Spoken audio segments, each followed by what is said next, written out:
24 hours later, are those Congo fans still celebrating?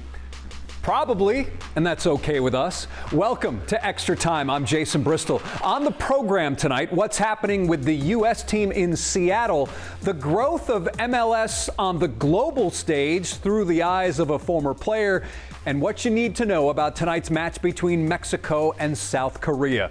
But first, the action from Thursday includes Switzerland taking control of Group B. 4-1 win over Bosnia-Herzegovina in LA. In this game, no scoring through 74 minutes, and then bang, it was on. 5 goals in the final 20 minutes or so.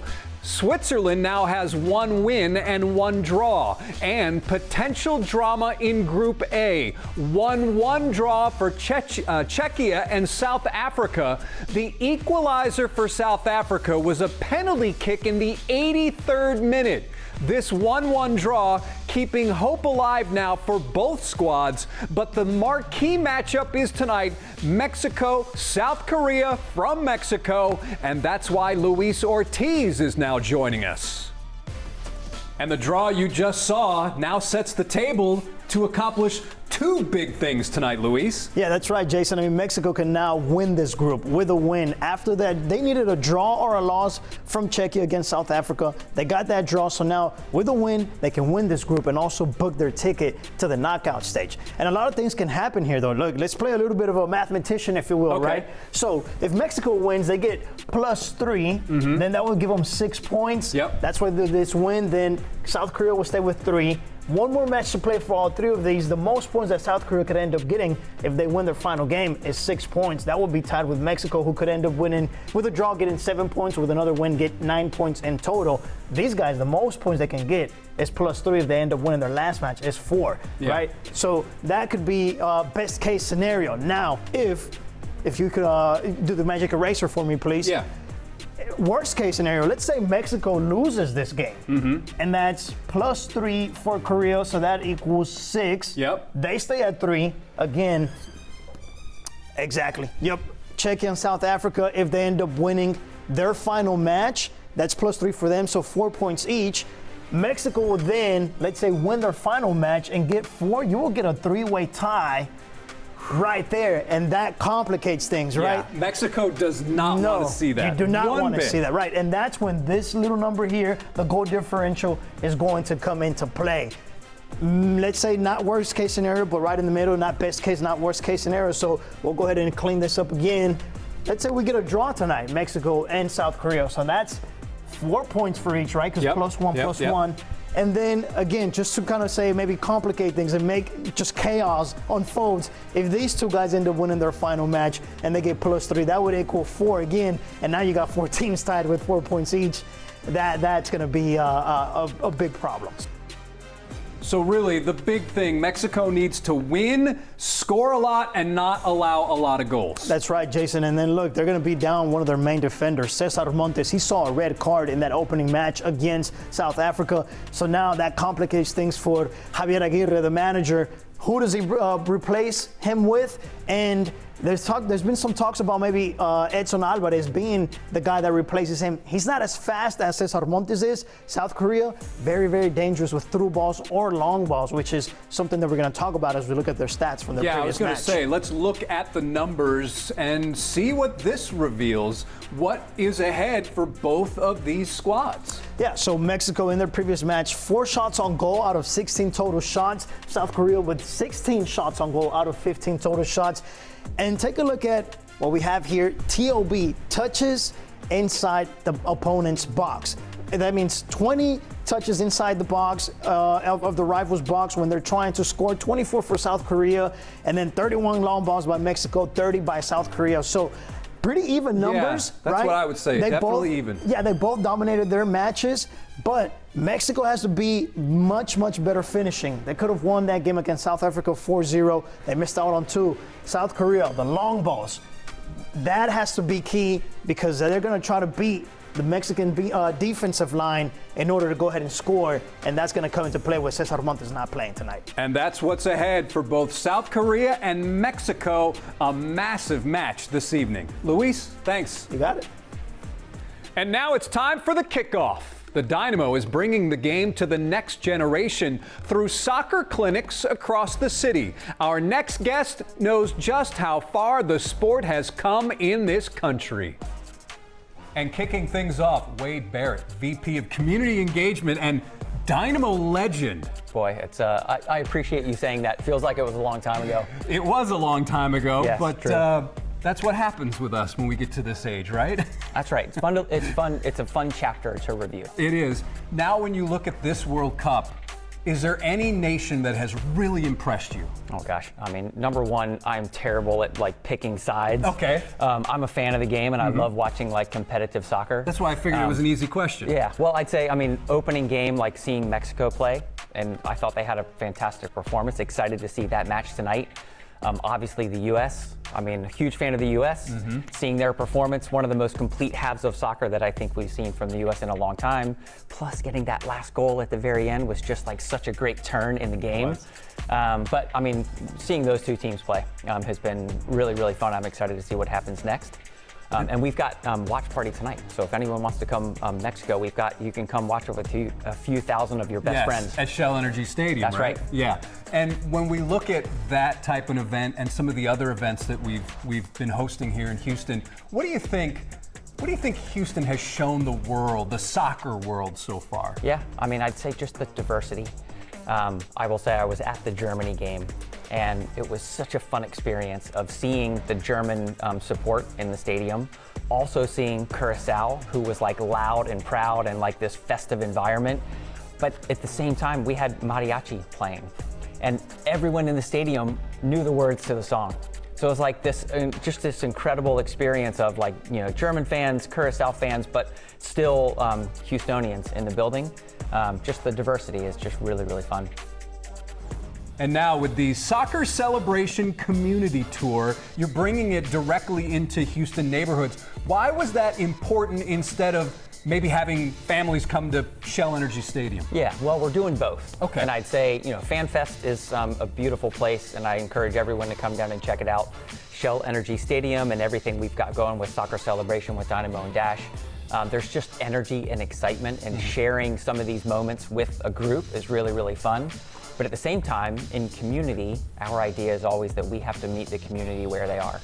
And in particular, this summer, we wanted to take soccer programs to the different communities around the city so that we can interact with kids, we can provide a fun experience, and those kids are going to have an opportunity to practice all of the skills that they see in the stadium or on the game, in the games. They'll get to do them right on the pitch with us, when we're out in the mornings and the evenings. So when they show up to one of these events, what can they expect other than, I would say, the ABCs of soccer? Yeah, the clinics in the morning are geared more towards those younger age groups. So we've got ages 6 to 11 in the mornings, 2 separate age groups for those groups. And we're working on basic soccer skills, some ball mastery. They're then playing some small-sided fun games that typically involve the ball mastery or the skills they've just learned. And then we're always ending with a little bit of a scrimmage. So those kids are just having a blast, learning the game, but also showing some personality. And then in the evenings, we've got what we call the cascarita, which is just the street-style pickup soccer. 5v5, winner stays on. It's the first of 3 goals.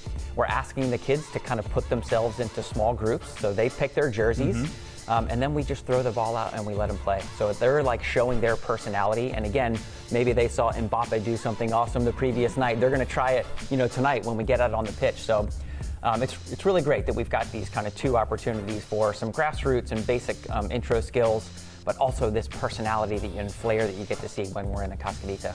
Is there a particular age where you think one experience with the game can create a lifelong soccer fan? Yeah, that's really difficult to say, because I feel like that inspiration can happen so many different ways.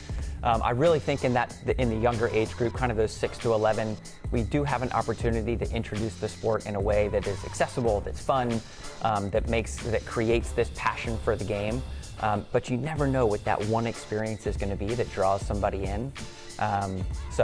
We've seen it multiple times where maybe you've got Antonio Carlos or a player from the Dynamo that's come out and given the kid a high five and told him good job, and you just see this oh my gosh, this Dynamo player just told me that that was a great pass. You just see these moments, and you never know what that's going to be. So that's our job, is to show up every day and try to create opportunities for that moment. of, oh my gosh, like I can't believe that, that this is happening, and I want to do this again tomorrow, the next day, and on and on. And if you're a young soccer player right now in Houston, what opportunities exist today that just simply weren't around when you were their age? Yeah, well, that was a long time ago when I was their age. We've established that, yeah, unfortunately. I'd say a couple things. Number one is just the opportunity to interact with the game every day. And I think if you drive around and you look at a playground at recess at any school across the area, it is rare that you won't see a soccer ball out there. And that wasn't happening when I was a kid. Mm-hmm. Typically, we were playing basketball or we did something else on the playground, but more and more you're seeing there's a soccer ball getting kicked around at recess. So the fact that just soccer is on the ground and in the schools and in the parks every single day is amazing. And then the second thing I'd say is just access to the pro game. I was a high school I was a senior in high school in 1994. There was no Major League Soccer at that time. Which blows my mind. Me too. Didn't start until 1996. But kids here in Houston have opportunity to go watch professional soccer. We've got Dynamo, we've got Dash. Mm-hmm. They can come see Jane Campbell make a save in a game on a Saturday night. They can come see our amazing Dynamo players. They can see, Matty Bogusz make a run down the wing. They can see Lawrence Anali make a tackle and then sprint 80 yards up the field the other way. They have access to just seeing like what a 10 out of 10 looks like. And we didn't have that access back in my day. And being that you are a former player, you played in MLS, what do you think is the clearest evidence that the league has changed? Is it simply the number of World Cup players we're seeing in this tournament who are playing in MLS? Yeah, I think so. Yeah. The fact that you can, you're seeing these players play in the World Cup and that are lighting things on fire. You see Messi the other night scoring 3 goals for Argentina, and you can come see Messi play at the Dynamo Stadium. You see Son Heung-min played with LAFC when we were here. You can come see our players on a regular basis. These players are playing at the highest level. They're representing their countries. You see Peter Musa scored a goal the other night, FC Dallas player.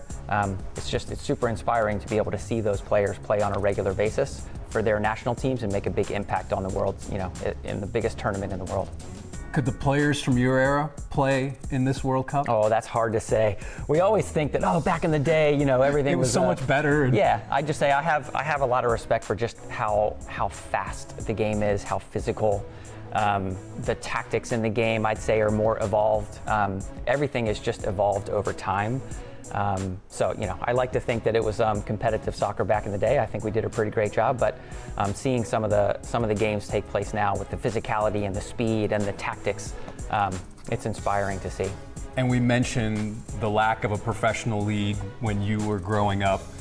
If you could try to tell one thing to the children and the kids who are attending these clinics, what would it be? Yeah, I just say follow your passion. We see these kids come out and they've got, it doesn't ever feel like a sacrifice where they're coming out and they're spending hours at the training field or they're going to the playground with their friends. They're doing it because they have this just love for the game. And you see the joy and you see the smiles and the laughter when they're coming out to the cascaditas and the teamwork and if things don't go their way, they're talking with their teammates about figuring out how to get better at the next game. I just say follow your passion. If it's the world's greatest game in football, then you've got to follow that. If it's something else, that's great too. But when you do that, all the hard work never feels like a sacrifice. It feels like you're doing what you're meant to be doing. Great advice from Wade Barrett, VP of Community Engagement for the Dynamo. Thanks for being with us on Extra Time. This is a joy. Thank you so much. And the Soccer Celebration Community Tour runs Monday through Friday at local parks across Houston. Clinics are in the morning. Those pickup games are at night. And ahead, first, they arrived. And today, it's training time for the U.S. in the Northwest. Now we're wondering what's the deal with Christian Pulisic and the price of tickets for Friday's match. The newest video in here on Extra Time, the U.S. team on the field at Husky Soccer Stadium at the University of Washington in Seattle. However, it is still unclear if Christian Pulisic will be in tomorrow's lineup against Australia. He spent the day training away from the squad. And now with more on tomorrow's match, it's Bridget Chavez with insight from a former U.S. captain. The World Cup is back in Seattle on Friday. The U.S. men's national team is already here, getting ready for a huge matchup against Australia. The team practiced at the University of Washington Thursday morning as excitement continues to build all around the Emerald City.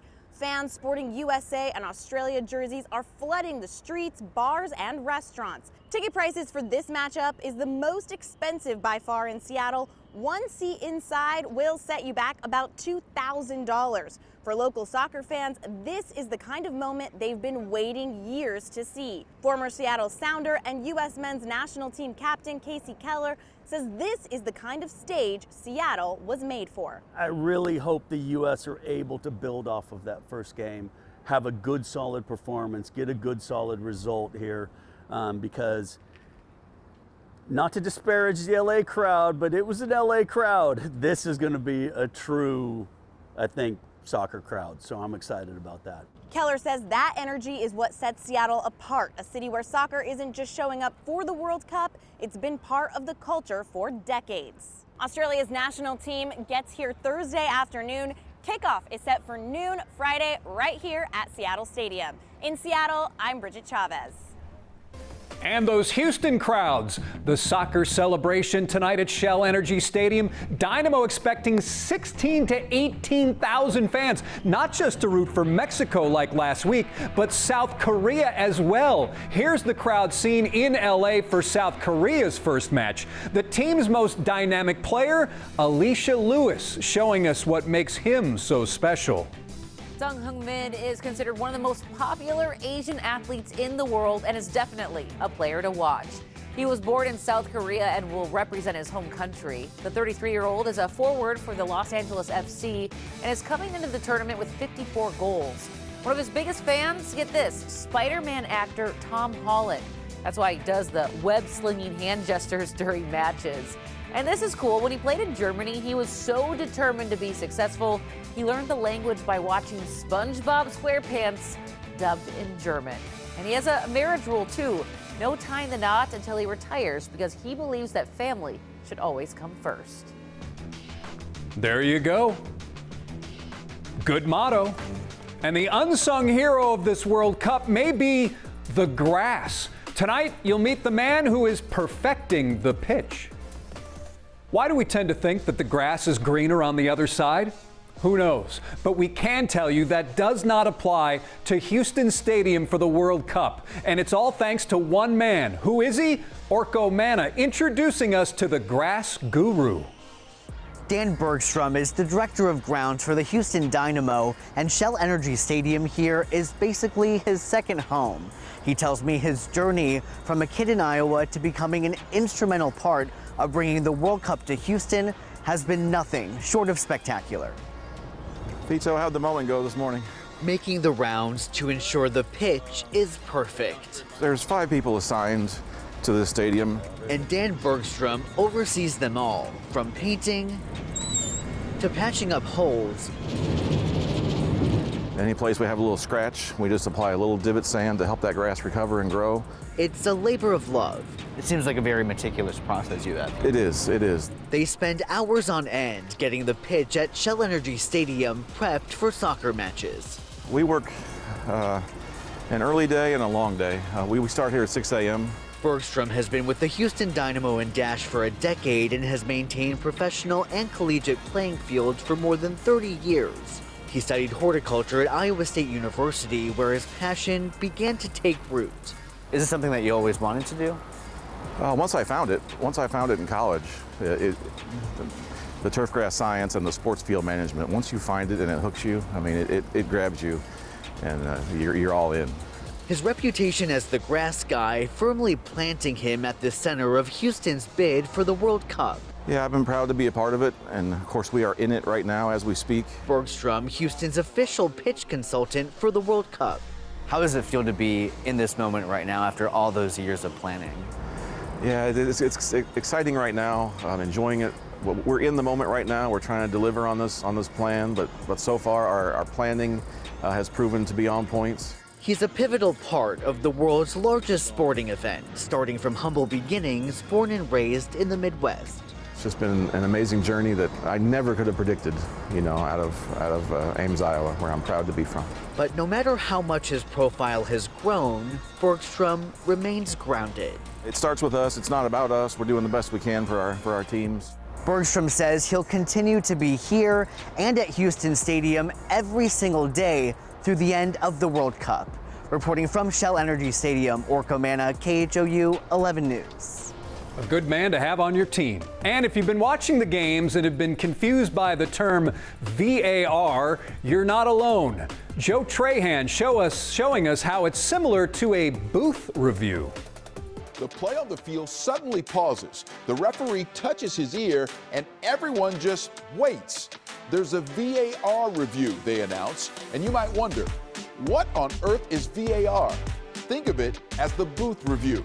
Whenever there's a dispute about a call for an offside, a goal or no goal, or serious fouls where a red card might be warranted, they go to the VAR. VAR stands for Video Assistant Referee, and they are a person in a booth who helps the referee on the field to correct clear and obvious errors. When there's a VAR check in a match, you'll see the head referee jog over to a monitor and communicate with the VAR about the call in question. The head referee on the field always holds the final authority and makes the ultimate decision. But VAR is a tool for them to use to ensure the correct call is made. Not long ago, we told you how Scotland's fans cleaned out a plane's entire beer supply on the way to the World Cup. Well, now those fans are helping spark a business boom in Boston. 150 kegs of tenants, so I've about 4 left, I think, right now until tomorrow, so that's pretty impressive. I really usually drink about 15 beers a night, and yeah, we just like to party.